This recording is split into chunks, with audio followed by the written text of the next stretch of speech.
Vamos a ubicarnos acá en Romanos capítulo 6, porque en Cristo somos libres. Muy bien, así que hemos hablado de eso y ahora nos toca hablar de la etapa siguiente, que es la santificación. Pero ¿qué es la santificación? Es la consagración del creyente, ¿verdad? De aquel que ha aceptado a Jesucristo como único y suficiente Salvador. Es ser apartado para su gloria y para su honra.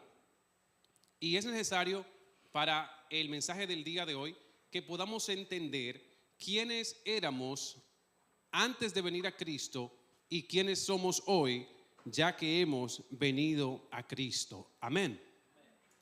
No sé si usted puede hacer memoria de quiénes éramos antes de llegar a Cristo. Éramos enemigos de Dios, estábamos muertos en nuestros delitos y pecados, éramos objeto de la ira justa de Dios. Amén. Y todo eso que se ha descrito en los capítulos de 1 al 5 respecto a nuestra vida pasada. Amén. Pero ¿qué ocurrió? Un día el Señor nos hizo el llamado a la salvación. Un día fueron abiertos nuestros oídos. Un día escuchamos la voz del Señor. Y un día dijimos: Señor, yo te acepto como mi Salvador. Amén. ¿Cuánto han hecho eso? ¿Cuánto han recibido a Cristo como su Salvador? Amén, qué bueno, gracias a Cristo. Ese es el milagro más hermoso que podemos experimentar en nuestras vidas. Mucha gente le gusta ver milagros. La señal que pidieron las personas cuando Cristo vivía era que le hicieran milagros cuando Él estaba aquí en la tierra, ¿verdad? Él le decía: queremos ver milagros, queremos ver prodigios, queremos ver cómo tú resucitas a los muertos, cómo tú multiplicas el pan. Y la gente estaba detrás de Cristo porque quería ver cosas milagrosas. Pero qué milagro tan hermoso es que usted ya no es el mismo que era antes. Que antes estábamos perdidos y hoy somos hijos de Dios. Y qué palabra tan hermosa, somos hijos de Dios. ¿Qué implica eso, hermanos? Que antes teníamos un destino de condenación, teníamos una vida sádica, triste, monótona, sin sentido. Una vida que no valía nada, una vida en tristeza, en dolor, en sufrimiento, sin propósito alguno. Pero eso cambió el día que tu corazón se llenó de fe, de gozo, de paz, porque recibiste al Salvador, al Rey de Reyes y Señor de Señores, Jesucristo. Amén. Y ahora, ¿qué tenemos? Tenemos paz para con Dios. Tenemos amor, tenemos esperanza, tenemos fe, tenemos propósitos. Y usted dirá: pero seguimos sufriendo. Pero de una manera distinta, porque ahora hay gozo, ahora hay alegría, ahora hay propósito, ¿verdad que sí? Amén. Bendito sea Cristo. Así que en esa etapa ahora mismo, ya que tenemos paz para con Dios, ¿qué sucede en la vida del cristiano una vez es justificado? ¿Qué relación tenemos con el pecado? ¿Qué sucede a partir de esto? Una vez que somos regenerados y transformados, ¿qué sucederá?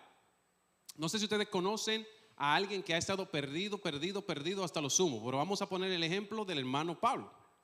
Pablo, que es el mismo escritor de este libro, todos sabemos que él quería servir al Señor, pero de una forma errada, de una forma que todavía no había entendido lo peligroso que estaba haciendo, cuán equivocado estaba y cuán perdido estaba Pablo, ¿verdad? Al punto de matar cristianos. Sin embargo, vemos que se convierte a través de la gracia de Jesucristo ¿en quién? En el más prolífero de todos los apóstoles, en el que más llevó la palabra a diferentes lugares, el que recibió más azotes, el que peleó más por la causa de Cristo. ¿Cómo sucede eso? ¿Cómo llegamos de ser una persona totalmente perdida en delitos y pecados ahora a ser una persona que da fruto y fruto en abundancia? Aleluya. Así que la siguiente dice que vamos a ver algunas preguntas para este estudio. Primero, ¿cómo debo vivir la vida cristiana? Ya que he sido llamado, ya que he sido justificado, ahora, ¿qué voy a hacer? ¿Cómo debo vivir? ¿Cómo puedo tener victoria y dominio sobre el pecado? ¿Cómo puedo vivir una vida consagrada al servicio de Jesucristo. ¿Cómo puedo ser libre de la esclavitud del pecado? ¿Qué tengo que hacer para vivir una vida que agrade a Dios? Amén. Y si usted se fija, el domingo pasado quedamos en un último versículo del capítulo 5. Si usted se puede ubicar, por favor, en el capítulo 5, versículo 20, dice, Romanos capítulo 5, versículo 20, pero la ley se introdujo para que el pecado abundase, mas cuando el pecado abundó, ¿qué dice? Una vez más, mas cuando el pecado abundó, así que Pablo escribe eso, ¿verdad? Ahora que Pablo escribe eso, él sabe que tiene personas que están leyendo, tiene personas opositoras, tiene a los fariseos por un lado, tiene gente que está levantándose, que están levantándose con falsa doctrina, tiene falso profeta, y él sabe que van a atacar lo que él acaba de decir, porque él acaba de decir algo fuerte, que donde abundó el pecado, sobreabundó la gracia. Así que la conclusión de una persona natural, ¿cuál sería? ¿Cuál sería la conclusión cuando le acaban de decir eso? Bueno, una persona natural te va a decir, bueno, pero entonces mientras más pecado, más gracia, pues hay que pecar más para que abunde más gracia. Es como un sentido lógico, ¿no? ¿Verdad? Es como, mientras más trabajo, más gano dinero, pues es lo mismo, ¿no? Pues es una declaración lógica, ¿no? Y es lo que muchas personas naturalmente podrían llegar a pensar. ¿Sí o no? Es tanto así, usted dirá, bueno, pero ¿quién va a pensar eso? Porque ya nosotros estamos en la verdad y estamos en Cristo. Pero si usted se fija, no sé si ustedes han conocido o han escuchado hablar de Rasputín, que fue el consejero de la familia Romanov de Rusia a finales del siglo XIX, a principios del siglo XX. Este hombre era el consejero religioso de esta familia y él le decía a ellos, a la familia, ¿sabe qué? Mientras ustedes más pecan, mientras ustedes más se equivocan, mientras ustedes son más viles, mientras más maldad cometen ustedes, mayor gracia van a acumular de parte del Señor. Qué fuerte, ¿eh? Qué tremendo. Él llegó a la conclusión tan perversa de que un pecador ordinario no acumulaba tanta gracia de parte del Señor, así que había que ser un pecador extraordinario para alcanzar extraordinaria gracia. ¿Se da cuenta? ¿Se da cuenta de esta perversión? Ahora, si pasamos al capítulo 6, Pablo está listo para responder. Está listo para responder a las personas que ya están concluyendo, que están así alimándose las manos y están contentos y están diciendo, ok, haberlo dicho antes, ¿no? A mayor pecado, mayor gracia. Bueno, haberlo dicho antes porque ya estamos ready para lo que sea. Entonces, ¿qué vemos en el capítulo 6? Versículo 1. Se fue muy lejos. Muy bien. Dice, ¿qué pues diremos? ¿Perseveraremos en el pecado para que la gracia abunde? Esa es la primera pregunta que tiene el hermano Pablo. Y aquí le está respondiendo a dos grupos principales. El primer grupo que él está respondiendo es al grupo dentro del cristianismo, pero que son legalistas.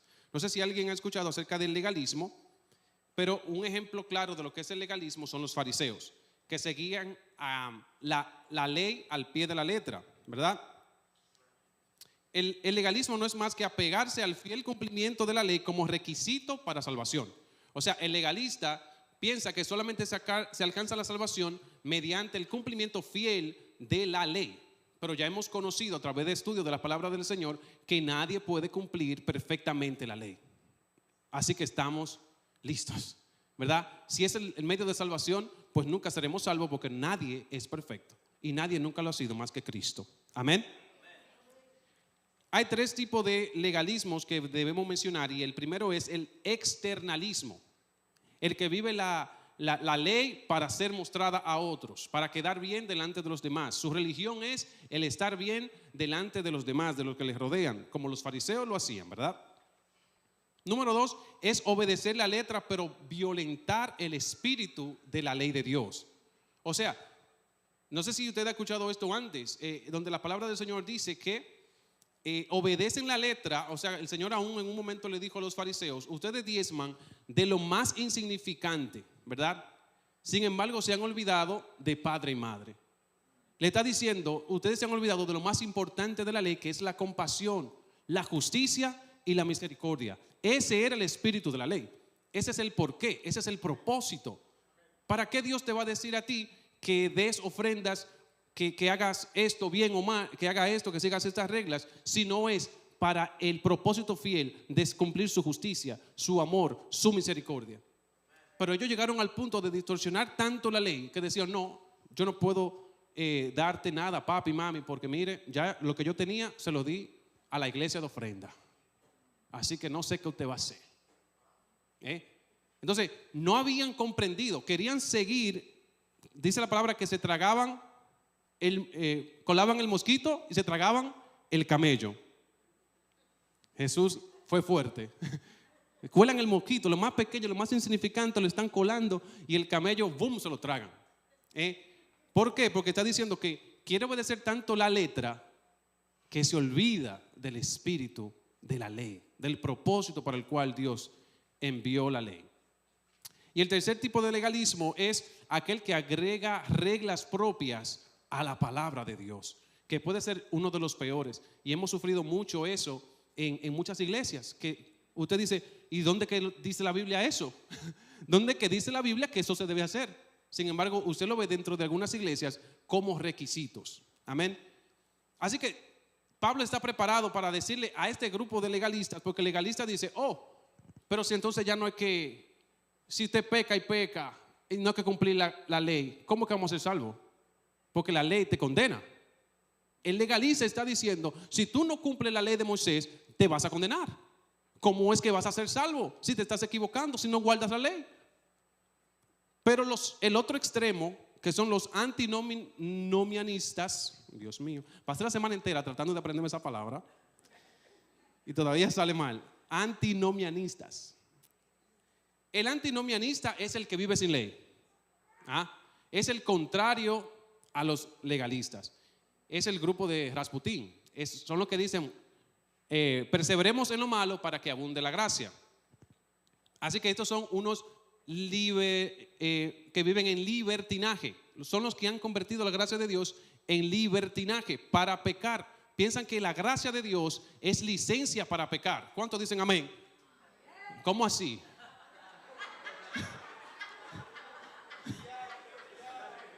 ¿Cómo así? Ok, ahora sí.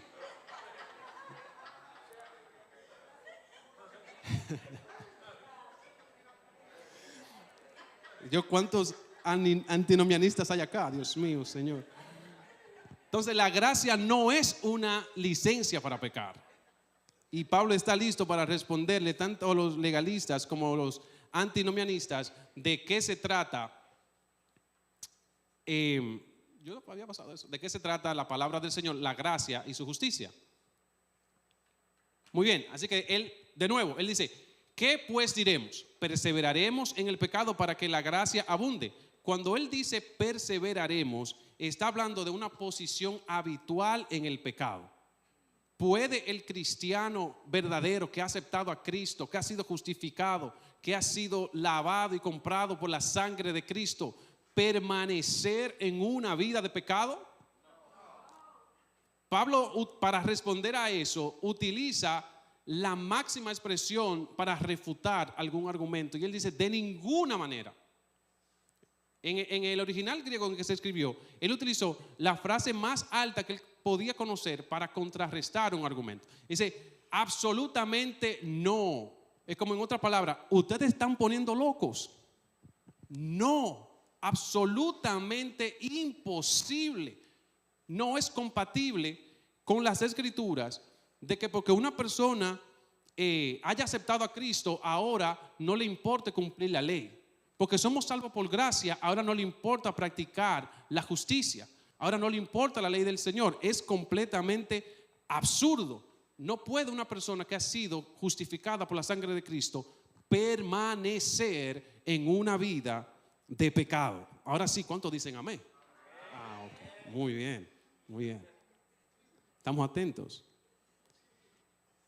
¿Por qué no puede permanecer el verdadero creyente en una vida de pecado? Vamos a ver. Estamos listos para contestar a eso.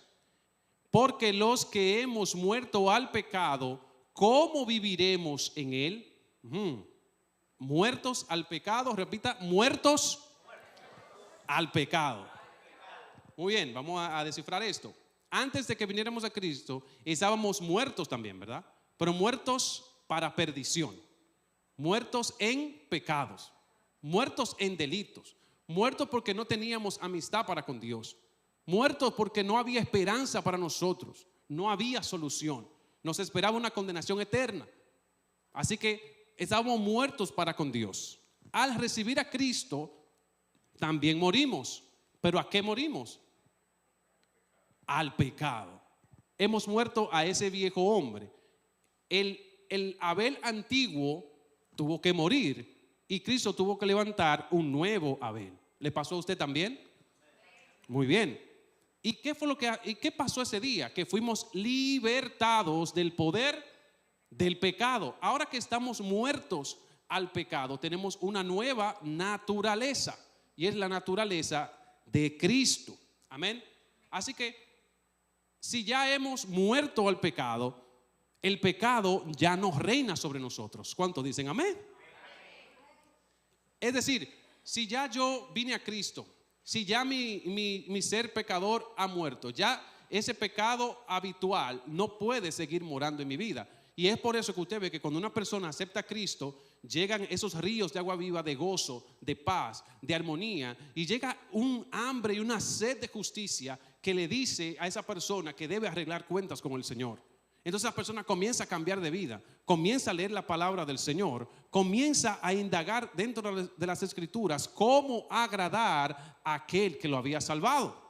Ahora es diferente. Ahora estamos diciendo, no, pero es que yo me siento incómodo con esto. Esto no me agrada ya. Ahora ya yo no me deleito en estas cosas. El Espíritu Santo comienza una obra de santificación que lo aparta para la gloria de Dios. Entonces ahora lo que antes te hacía feliz, lo que antes te trataba de llenar ese vacío, ya no lo haces más. Cuando antes buscaba satisfacción en el alcohol, en los placeres del mundo, cuando antes buscaba llenarte de dinero, esa era tu satisfacción. Ahora tú dices, no, mi satisfacción es agradar al Señor. Ahora quiero vivir para la gloria de Dios. Amén. Así que como resultado, esta persona comienza a dejar prácticas que antes eran un deleite. Ahora no. Ahora eso le sabe a cromo, eso no le sabe bueno. Ahora lo rechaza. Ahora dice, yo no puedo seguir en una vida que desagrada a aquel que me ha salvado. Amén. Por lo tanto, hay una sed de leer la palabra de Dios. Hay un hambre de tú comprender las Escrituras y tú llevarla a tu vida práctica para glorificar a Dios en tu vida. Y eso es lo que significa muerto al pecado. Vamos bien. ¿Qué dice el versículo 3? O no sabéis, cuando dice o no sabéis, esa expresión está diciendo de algo básico, algo que todo cristiano quizás debería saber. Dice, o no sabéis que todos los que hemos sido bautizados en Cristo Jesús, hemos sido bautizados en su muerte. El bautismo, ¿quién sabe lo que es el bautismo? ¿Qué ilustra el bautismo? ¿Sabe alguien? ¿Muerte de qué? A la vida anterior. ¿Para qué? Amén. Aquí tuvimos bautismo hace unos meses y vimos el acto, ¿verdad? Cómo se sumergían las personas completamente, ¿verdad? Debajo de las aguas. ¿Están aquí los que fueron bautizados? Aquí están. Muy bien. Amén. Y usted veía el gozo en los rostros de los bautizados. Y se sepulta esa vieja vida y se levanta una nueva vida. ¿Ocurrió ahí? No ocurrió directamente ahí. Ya había ocurrido cuando estas personas se decidieron por Cristo y lo aceptaron como Salvador. Pero es un símbolo de que ya no vivo yo, mas vive Cristo en mí. Ahora no es con mis fuerzas, ahora es con la fuerza del Espíritu Santo de Dios. Y si hemos sido bautizados en Jesucristo, dice que hemos sido bautizados en su muerte. ¿Y qué es eso? Si hemos sido bautizados en su muerte, Jesús cargó con el pecado y por eso tuvo que morir, porque él, que no era pecado, fue hecho pecado, ¿verdad que sí? Para que nosotros pudiéramos ser salvados. Así que él tuvo que morir también al pecado. Nosotros también, no como una orden, sino como un hecho, lo dice la palabra de Dios, hemos muerto al pecado. En otra palabra, ya usted murió al pecado. Ponga la mano ahí y diga, ya morí al pecado. No es en el futuro, no es un asunto que va a acontecer en unos años.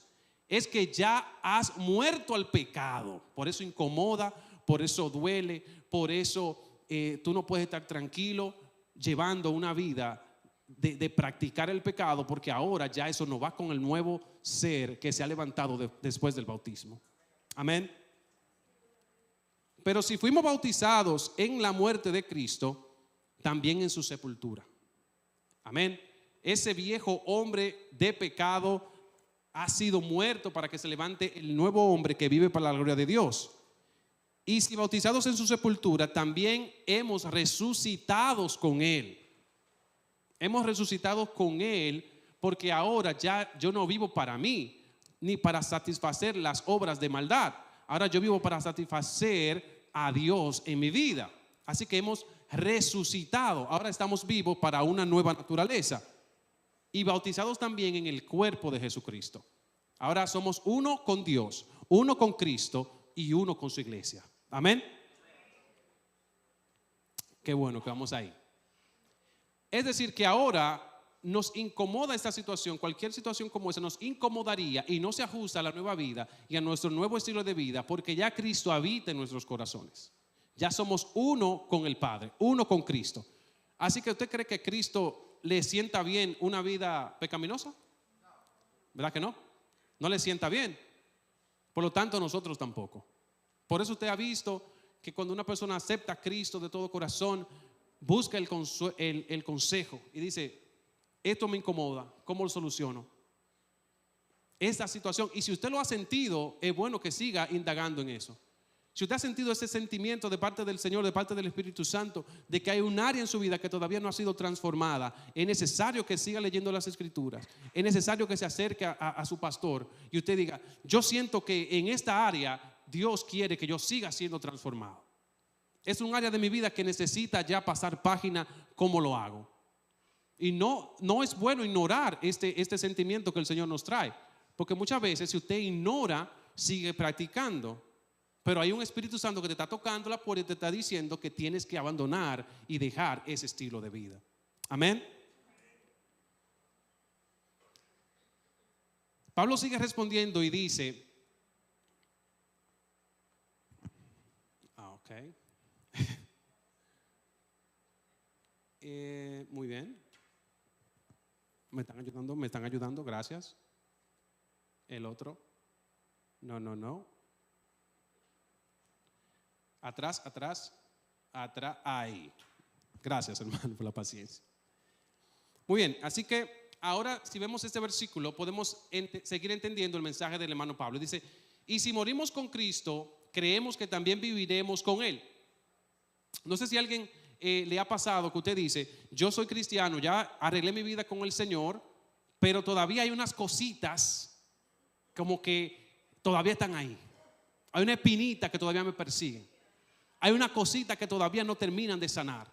Hay unos pecados que todavía como que me atraen. ¿Por qué si ya hemos muerto a Cristo? ¿Cómo se entiende esto? Cuando Jesús vino a lavar los pies de los discípulos, Pedro le dijo, Señor, ni loco me dejo yo lavar los pies de ti. ¿Verdad? Le dijo, soy yo que tengo que lavarte los pies a ti. Y este acto del Señor, lo que le estaba diciendo a Pedro era que ¿qué le dijo él? Los que están limpios no necesitan más que lavarse los pies, porque había mucho polvo, ¿verdad que sí? Entonces, lo que él está diciendo es, ya ustedes han sido justificados, han sido salvados, pero todavía hay cositas que le ensucian los pies. Todavía hay cositas que lastiman tu corazón por el pecado. ¿Y cómo se entiende esto del pecado si ya vivimos en una vida nueva? Alguien lo ilustró de la siguiente manera. Es como que ahora que estamos en Cristo hemos sido transportados a otra esfera, ¿verdad que sí? Ahora ya estamos en otro lugar, en otra cerca, en otra tierra.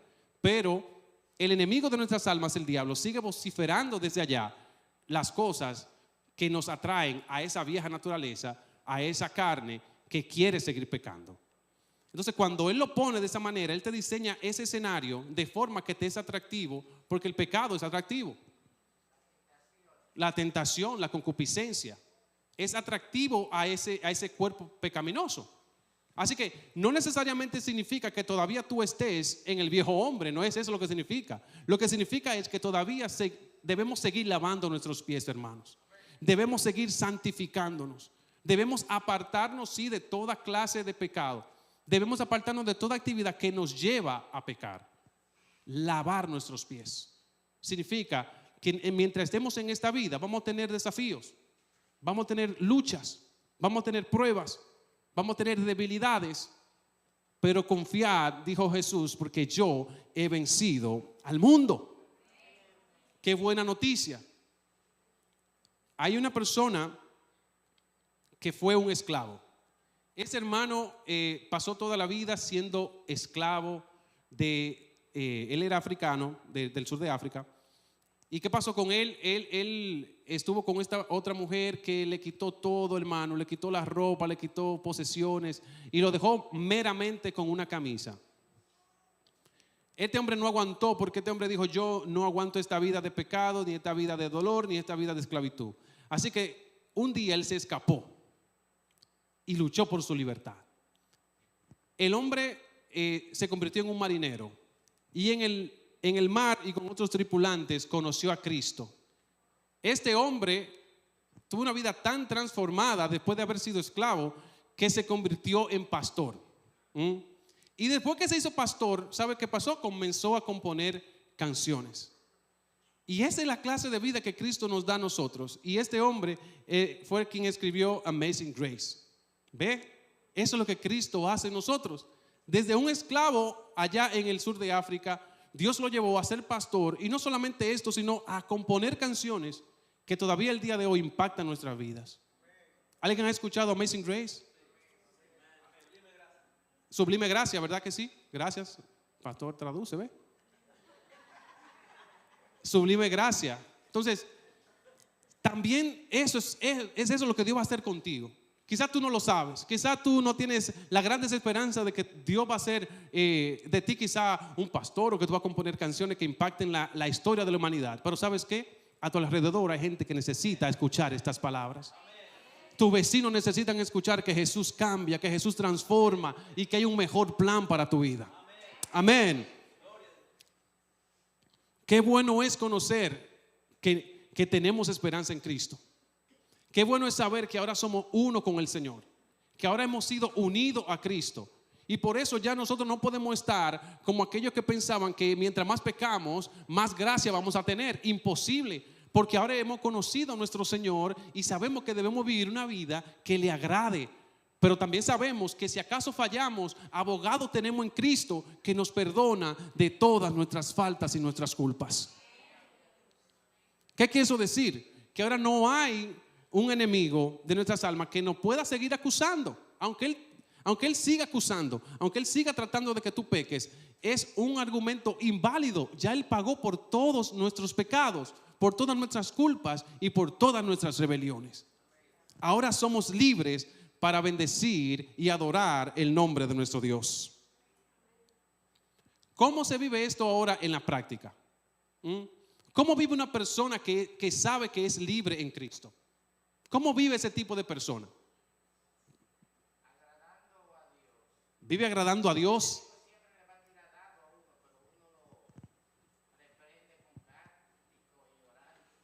Amén. O sea, vive en gozo. Como dice la palabra del Señor, ¿cuál es el fruto del Espíritu? Es gozo, paz, paciencia.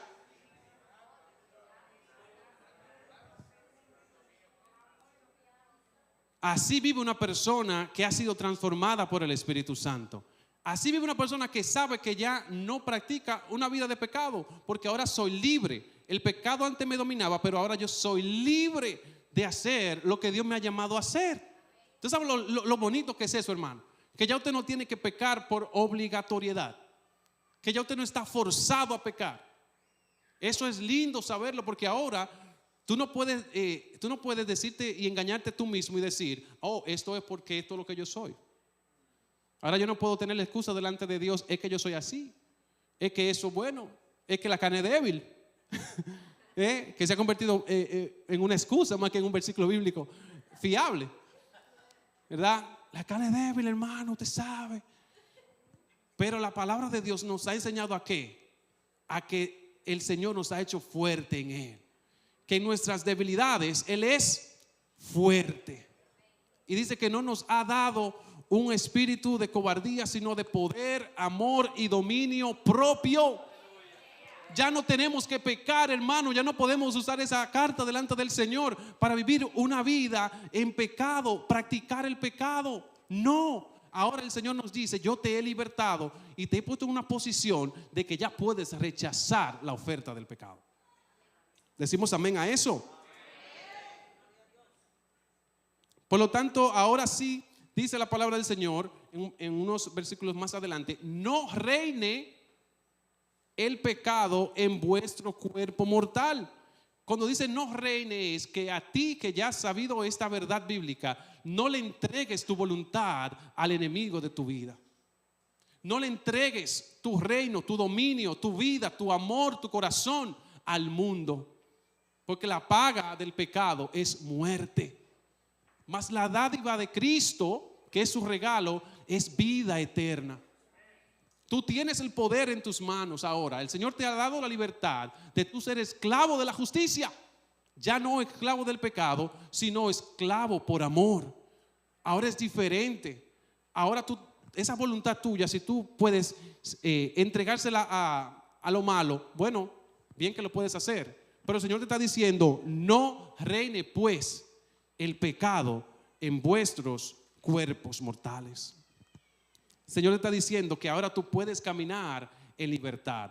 Ahora el Señor te está diciendo, ya no necesariamente tenemos que andar un camino de dolor, de sufrimiento, sino que ahora tenemos libertad, libres del pecado, libres del azote de Satanás, libre de la tristeza, del dolor que nos trae a nosotros una vida de pecado.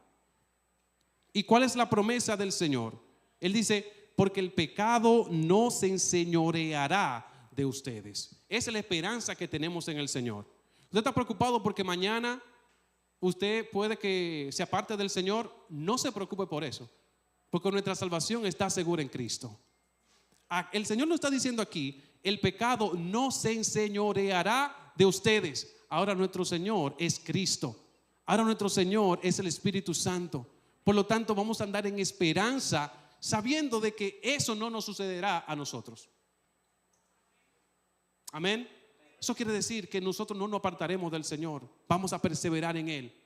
Por más cosas que te pasen, por más oscura que sea la noche, tienes que estar seguro de tu salvación en Cristo, porque Él dijo que ya la condenación no se va a apoderar de ti. Amén. Así que ¿de qué nos ha hecho libre Cristo? Nos ha hecho libre de la condenación y culpa, del dominio del pecado. ¿A cuánto Dios le hizo libre del dominio del pecado? Nos hizo libre de la muerte eterna. Ya no hay muerte eterna para ti, amado hermano, hermano amigo. No hay muerte eterna para los que están en Cristo Jesús. No hay condenación. Nos ha hecho libre del miedo. Antes vivíamos con miedo. Dice la palabra de Dios que huye el impío sin que nadie lo persiga. Y así andábamos nosotros, cuidado, ¿verdad? Así como cuidándonos las espaldas. Sin embargo, ahora estamos libres de miedo, libres de culpa, libres de la ira de Dios. Amén. Ahora bien, la pregunta del millón: ¿para qué Dios te hizo libre? Amén. Y yo quiero que tú lo internalices eso en tu corazón y que tú lo pienses por un minuto. Si Dios me hizo libre del pecado, me ha dado una vida nueva, ya no reina más el pecado en mi vida. Ahora soy libre. Ahora yo quiero que tú lo pienses un poquito y que tú lo lleves ahí a tu mente y a tu corazón Y tú pienses, ¿para qué entonces me ha hecho libre? ¿Para qué me hizo libre el Señor? Bendito sea el nombre de Dios. Número uno, el Señor nos ha hecho libres para andar en salvación. Amén. Ya no en condenación. Ahora andamos en salvación. Somos hijos de luz y no hijos de las tinieblas. Amén. ¿Qué dice Gálatas 5:1? Para amarnos los unos a los otros. Qué hermoso. Antes no nos podíamos amar así como nos amamos ahora, porque no habitaba el amor del Padre en nosotros. Pero ahora usted puede sentir por su hermano. Ahora que Dios te ha transformado y te ha cambiado, ya no puedes ignorar el dolor ajeno. Vea qué cosa. Antes era como, ¿y cómo uno ama a los demás? ¿Cómo tú amas al prójimo? Pero ahora tú lo sientes aquí. Ahora no se puede ignorar. Ahora no se puede dejar ir. ¿Verdad que no? Número 3, para anunciar buenas nuevas a los pobres. Número 4, para sanar los corazones heridos. ¿Cuántos corazones heridos a nuestro alrededor? Número 5, para proclamar la liberación de los cautivos. ¿Cuánta gente sin esperanza? Y número 6, para poner en libertad a los prisioneros. Amén. ¿Cuántos pueden poner de pie en ese momento conmigo? Y entender que el Señor nos ha hecho libre de condenación, de culpa, del dominio del pecado. Y nos hizo libres para vivir en libertad, para amarnos, para llevar y anunciar buenas nuevas a los pobres, para sanar los corazones heridos, para proclamar liberación a los cautivos y para poner en libertad a los prisioneros.